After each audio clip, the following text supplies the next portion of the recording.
See, now the other major issue what they had is the transport. For example, a product to be transported from one place to the other place, and if they have to carry it for long distances, how do we transport this? How to exchange the product with the people those who are in the far off places? And the same way, how to get the business done with them also. And even carrying money also to long distances was also a big tough task. For example, if you want to carry money from North India to south of India, we have to travel for a long distance because during that period we don't have any modes of transport. So it ensures the security for them. And carrying money is not a safe and secure process. So what is the alternative for this? What could be the best alternative for this? So people started to think on this one, and finally they came with a solution. That the solution is coins. The coins were made at various stages. Like initially the coins were made of gold. Later we got the coins of silver and copper. So now each gold coin has a certain amount of value, silver coin has a certain amount of value, and copper coin has certain amount of value. In this way, instead of carrying the entire thing from one place to another place, the entire money, you can just carry a gold coin, or you can exchange the gold coin for a larger amount of the product. In this way they brought the initiative. The coins are very famous during the Roman period. The Roman coin is Besant, while the Indian Mauryan coin is Panna. Besant is a gold coin and Panna is a silver coin, which is made of the silver metals. In this way the coins got into circulation. Now this circulation of the gold coins and the silver coins also raised the question of the trust. How far we can trust the quality of the coin? Is the gold made of the coin is of pure gold or of a temporary coin? How can we trust it? What is the assurance of the quality of the coin?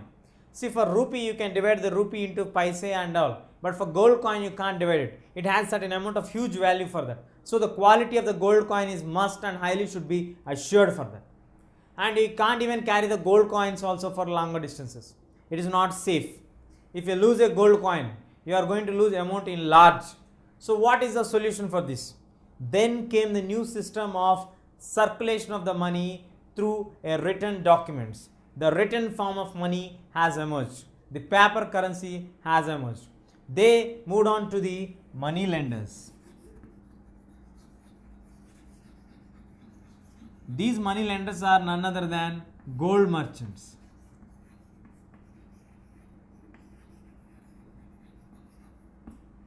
The gold merchants the people used to go to the gold merchants or the money lenders and deposit their money there, and they used to get a receipt of token in the form of assurance that they have deposited certain 10 coins of gold here at my place, and they can get back this not only in one place, they can get back in the other place also. For example, a person who is in Vijayawada has some 10 coins of gold, has deposited in a particular person called some Akbar. Akbar is a famous money lender or a goldsmith who maintains the circulation of the gold coins not only in Vijayawada but in the entire South India. Like he had friends in Hyderabad, he had friends in Chennai, he had friends in Bangalore, he had friends in the Goa region, in the entire South Indian part. All the goldsmiths all having the interlinked connections between them. So whenever they used to meet, they used to exchange the debts and the recovery of their amounts. So Mr. Akbar, if he wants to get collected his money in Hyderabad, so he can move to Hyderabad and show the receipt to one of the friends of the goldsmith and can acquire his money back of the same value, or he can pay it to the next nearby people. So in this way the storage at a particular place got started. Then after storage has started, it has moved on to the circulation of the product. Now again the question rises that what is the quality assured for him? Is the quality assured for him is true and correct? Can we believe the goldsmith?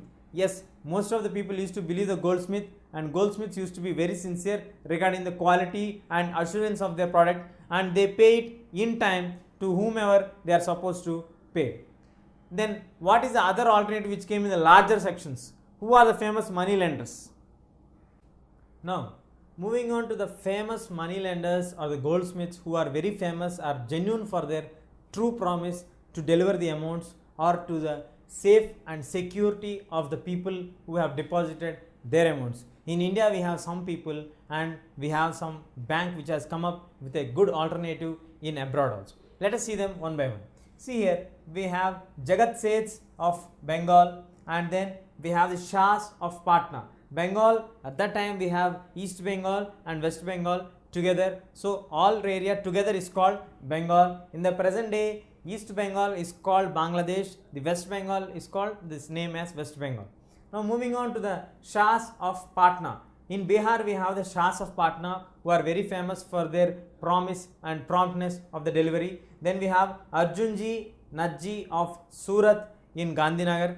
Then moving on to the south, we have the Chettiars of Madras.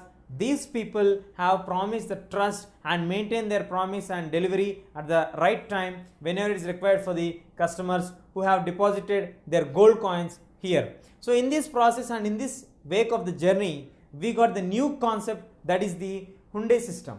This Hundi system is nothing but you can deposit money here and you can get a draft over whatever you want. Like you have deposited 10,000 gold coins here, you can get a draft of 10,000 gold coins deposited here, and you can get paid wherever you want in the other places, even if it is very far off places.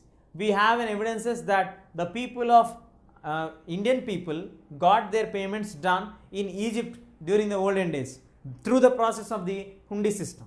So it shows very clearly that our merchants are moving rapidly from one place to another place, and they used to fulfill their promises. Like a person in India gets deposited his amount and that would be paid in Egypt, or a person in Egypt also can deposit his amount and that could be paid in India. In this way, the circulation of the money was done.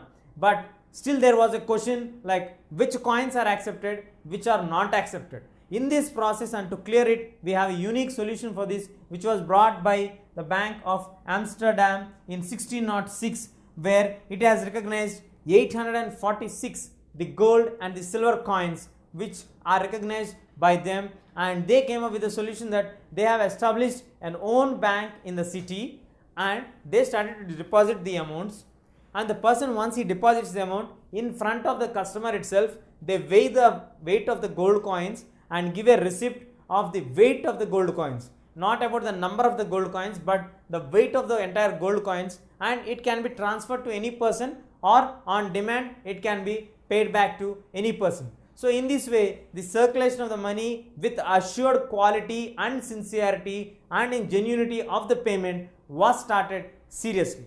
As the process went on, it attracted the many peoples, and this system was adopted in each and every place of the regions. So what is this change brought off? What is the new system that has come for us? We have seen the changes from the barter system. From barter system, we got the concept of money as an alternative, which evolved into the system of the price theory. Then the price system. From price theory, we got the price system. Then from the price system, we got the introduction of the quality of the money or the transportation and importation of the money. So we got the coins. And again in the coins, we got the gold, silver and the copper coins. The famous gold coin was Roman's Besant and the silver coin was Mauryan's Panna. In this way, we got the changes of the system. Later on, we got the money lenders, goldsmiths having the deposits and issuing the receipts. The circulation of the money through a paper receipt was started. Then we got the introduction of the Hundi system. So what is the changes of the Amsterdam Bank of 1606, recognizing them, issuing the receipt of the quality of the gold system has evolved off? What are the new changes that have come in? Is it adaptable to the modern times? We will see now.